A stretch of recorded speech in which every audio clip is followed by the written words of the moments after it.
നമസ്കാരം. കഴിഞ്ഞ ദിവസം നമ്മളെ വിട്ടുപിരിഞ്ഞ ഭാരതത്തിൻ്റെ അഭിമാനമായിരുന്ന വീരചക്ര ജേതാവ് ശ്രീ KG ജോർജിൻ്റെ ശവസംസ്കാരം മാർച്ച് 15 ഞായറാഴ്ച നെടുങ്ങാടപ്പള്ളി സെൻറ് തോമസ് CSI ചർച്ചിൽ നടക്കുകയാണ്. അദ്ദേഹത്തിൻ്റെ ശവസംസ്കാരം സൈനിക ബഹുമതികളോടുകൂടിയും പോലീസ് ബഹുമതികളോടും കൂടിയാണ് നടക്കുന്നത്. അദ്ദേഹത്തെക്കുറിച്ചുള്ള ഓർമ്മകളാണ് ഞങ്ങളിവിടെ ഷെയർ ചെയ്യുന്നത്.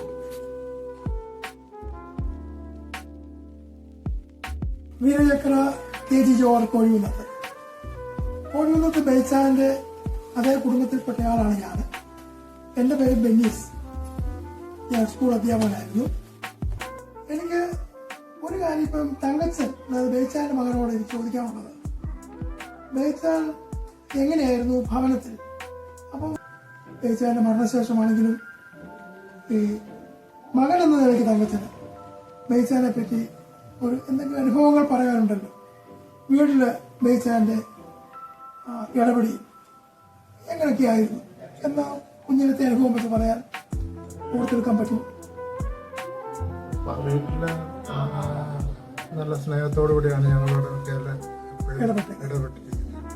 വഴക്ക് പറയും, പക്ഷെ 10 മിനിറ്റ് കഴിയുമ്പോൾ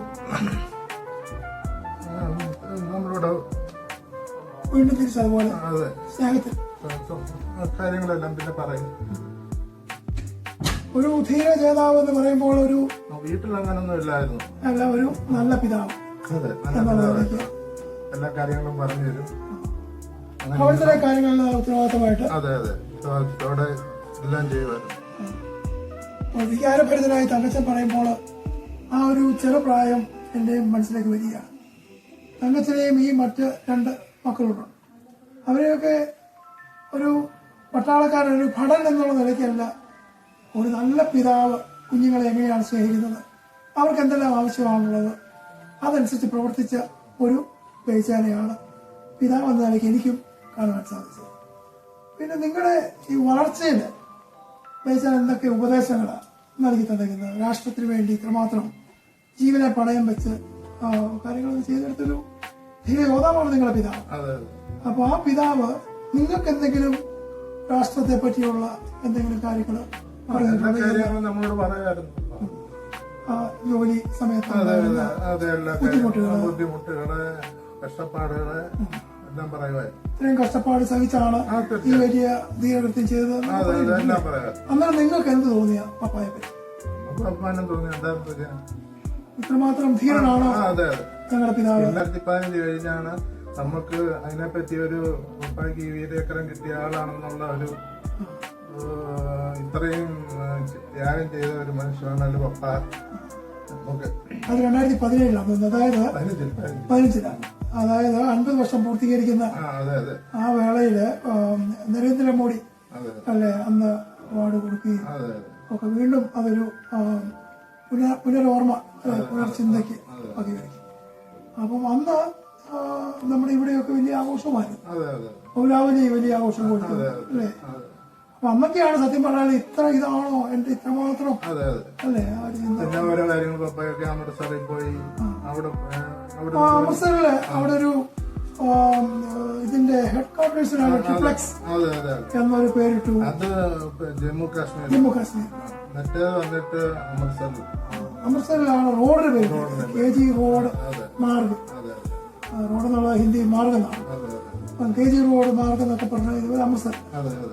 അങ്ങനെ വലിയൊരു കാര്യങ്ങളൊക്കെ നമ്മളൊക്കെ അന്നേരമാണ് ഈ സംഭവം ഇങ്ങനെയൊക്കെ ഉണ്ടെന്ന് അറിയുന്നത്. ഇത്രമാത്രം അതിന്റെ ഭീകരതയിൽ കൂടിയാണ് ഈ അവാർഡ് കിട്ടിയത്. എല്ലാവരും വീരകൃത്യം ചെയ്തു, വീരചക്ര കിട്ടി എന്നൊക്കെ പറഞ്ഞാൽ ഇപ്പോഴത്തെ പിള്ളേർക്ക് മനസ്സിലാകുന്നു.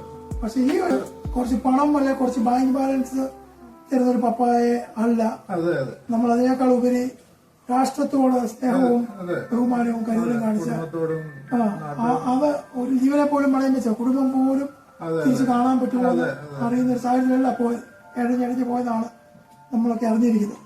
അപ്പൊ അങ്ങനത്തെ ഒരു സാഹചര്യത്തിൽ ഇത്രമാത്രം ജീവനെ പോലും പണയം വെച്ച് രാഷ്ട്രത്തെ സ്നേഹിച്ച ഒരു സ്നേഹനിധിയാണ് അല്ലേ പപ്പ എന്നുള്ള ചിന്ത. KG ജോർജ് അല്ലെങ്കിൽ ഞങ്ങളൊക്കെ വിളിക്കുന്ന ബേച്ചാൻ 1965 സെപ്റ്റംബർ 9 അന്ന് ഇന്ത്യ പാകിസ്ഥാൻ യുദ്ധം കൊടുമ്പിരി കൊണ്ടിരിക്കുന്ന ഒരു സമയമാണ്.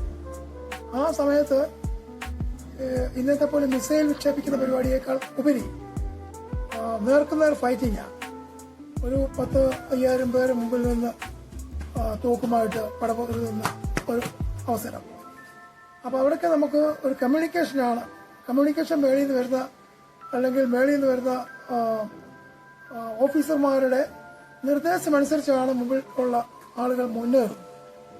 അപ്പം ബേച്ചാൻ പറഞ്ഞുള്ള അറിവാണ്, ഇന്ത്യൻ പട്ടാളം പാകിസ്ഥാൻ സൈന്യത്തിന്റെ അടുത്തേക്ക് മുമ്പോട്ട് കൂടുതൽ അടുത്തുകൊണ്ടിരിക്കുക.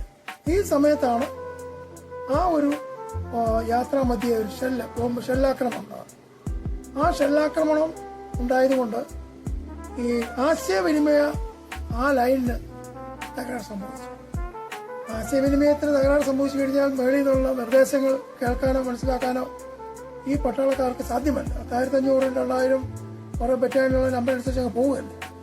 അപ്പോൾ അവർക്ക് ഈ നിർദ്ദേശമില്ലാതെ കുഴി ഇനി എന്താ ചെയ്യേണ്ടത്? ഇന്നത്തേക്ക് ഇവരുടെ ഓഫീസർ കമാൻഡന്റ് അറിയിച്ചു, നമ്മുടെ ഇന്നടത്ത് നമ്മുടെ ആശയവിനിമയ തകരാറായിരിക്കുന്നു, ആ ലൈൻ കമ്പി കൂട്ടിയൊന്ന് യോജിപ്പിക്കണം. അതിന് ആർക്ക് പറ്റും എന്നുള്ള ഒരു ചോദ്യം അവിടെ വരുന്നു. അങ്ങനെ ഈ ബേച്ചാൻ അടങ്ങുന്ന ഒരു 4 പേര് ആ ഒരു സംഘത്തെ അയക്കുകയാണ്. ജീപ്പ് പോകുന്ന വഴിക്ക് ഒരു മൈൻ ബോംബ്, അതായത് കുഴിച്ചിട്ട ബോംബ് പൊട്ടി ജീപ്പ് തകരുന്നൊരവസ്ഥ. അങ്ങനെ 3 പേര്, കൂടെ പോയ 3 പേരും കൊല്ലപ്പെടുന്നൊരവസ്ഥയുണ്ടായി. സത്യം പറഞ്ഞാൽ അവിടെ ഈ പറഞ്ഞ ബേച്ചാനും തകർന്നു പോയെന്ന് കണ്ടല്ലേ ഇരിക്കുന്നത്. അങ്ങനെ വന്നപ്പോഴാണ് ബേച്ചാന് അവിടെ നിന്നൊരു 1 കിലോമീറ്റർ 750 മീറ്റർ അല്ലെങ്കിൽ 1 കിലോമീറ്ററുള്ള ദൂരം കൂടെ താണ്ടിയെങ്കിലേ ഈ പറഞ്ഞ സ്ഥലത്ത് എത്തത്തുള്ളൂ. അദ്ദേഹത്തിന് നടന്നു പോകാൻ പറ്റിയില്ല. നടന്നു പോയാൽ ശത്രു സൈന്യം കാണും, തകർക്കും.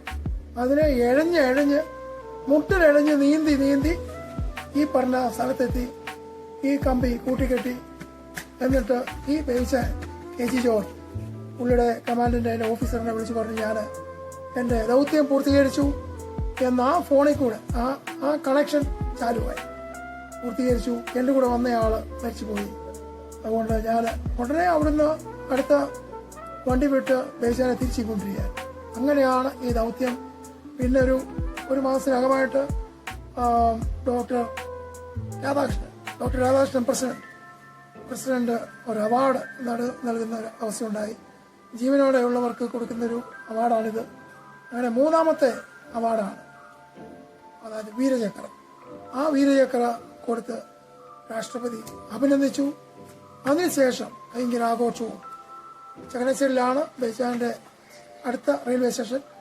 അവിടെ ആണ് ഈ പറഞ്ഞ സ്ഥലത്ത് നിന്നും വന്നെത്തി. ഭയങ്കര ആഘോഷമാണെന്നൊക്കെ ഞാൻ എന്റെ കുഞ്ഞിലെ പറഞ്ഞ് കേട്ടിട്ടുണ്ട്. ഈ ഒരു ചരിത്രം നമുക്കൊന്നും സ്വപ്നം പോലും കാണാൻ പറ്റാത്തൊരു അവസ്ഥയിൽ ബേച്ചാനെ എത്തിച്ചു. അതിന്റെ അഭിനന്ദനങ്ങളൊക്കെ ഈ അടുത്ത കാലം വരെയും ബേച്ചാനെ കിട്ടിക്കൊണ്ടിരുന്നു. ഒരു മകൾ സംഭവം ഇത്രയുമാണ് എനിക്ക് ഓർമ്മയിൽ പറയാനുള്ളത്.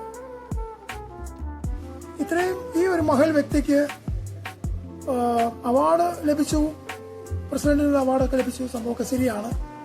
പക്ഷെങ്കിൽ ഇന്നത്തെ തലമുറയ്ക്ക് വീണ്ടും കണ്ട് മനസ്സിലാക്കുവാനും ഈ ബേച്ചാൻ എന്ന് പറയുന്ന മഹൽ വ്യക്തി ആരാണെന്ന് മനസ്സിലാക്കുവാനും ഇന്നും കഴിഞ്ഞിട്ടില്ല എന്നുള്ളതാണ് വസ്തുത.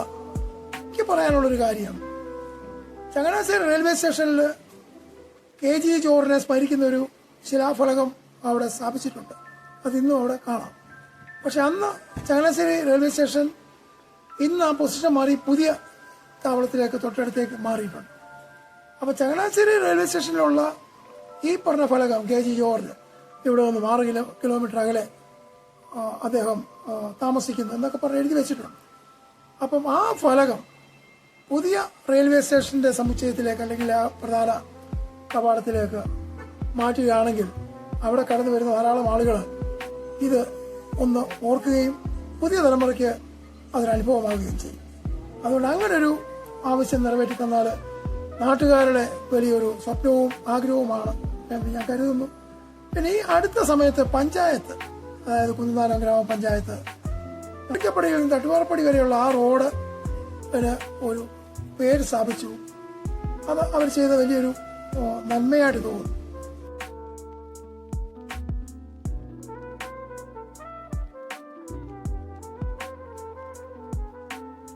ബേബിച്ചായൻ ഞങ്ങളെ വിട്ടുപോയത് ഞങ്ങൾക്ക് വളരെ തീരാ ദുഃഖമാണ്. എന്ന് വെച്ചാൽ ഞങ്ങളെ ഇവിടെ വന്നിട്ട് 40 വർഷമായി താമസിക്കാൻ വന്നിട്ട് അന്ന് മുതൽ എൻ്റെ ഒരു പിതാവിനെ പോലെ ഞങ്ങളെ മക്കളെയും വളരെയധികം ആത്മാർത്ഥമായി സ്നേഹിച്ച ഒരു വ്യക്തിത്വമായിരുന്നു ജവാൻ ബേബിച്ചായന്. ബേബിച്ചായന് ഞങ്ങളുടെ ഈ ദേശത്തിന് ഒരു അനുഗ്രഹിക്കപ്പെട്ട ഒരു അപ്പച്ചനായിരുന്നു. അത് ഞങ്ങൾക്ക് എല്ലാവർക്കും തീരാ നഷ്ടമാണ് ബേബിച്ചായൻ്റെ വേർപാട്. വീരചക്രച്ചായൻ്റെ വേർപാട് ഞങ്ങളുടെ ഈ ദേശത്തിന് എല്ലാം പ്രത്യേകിച്ച് ഞങ്ങളുടെ ഈ കുടുംബത്തിന് വളരെ തീരാ ദുഃഖമാണ്. ഞങ്ങളതിൽ അതിയായി ദുഃഖിക്കുന്നു.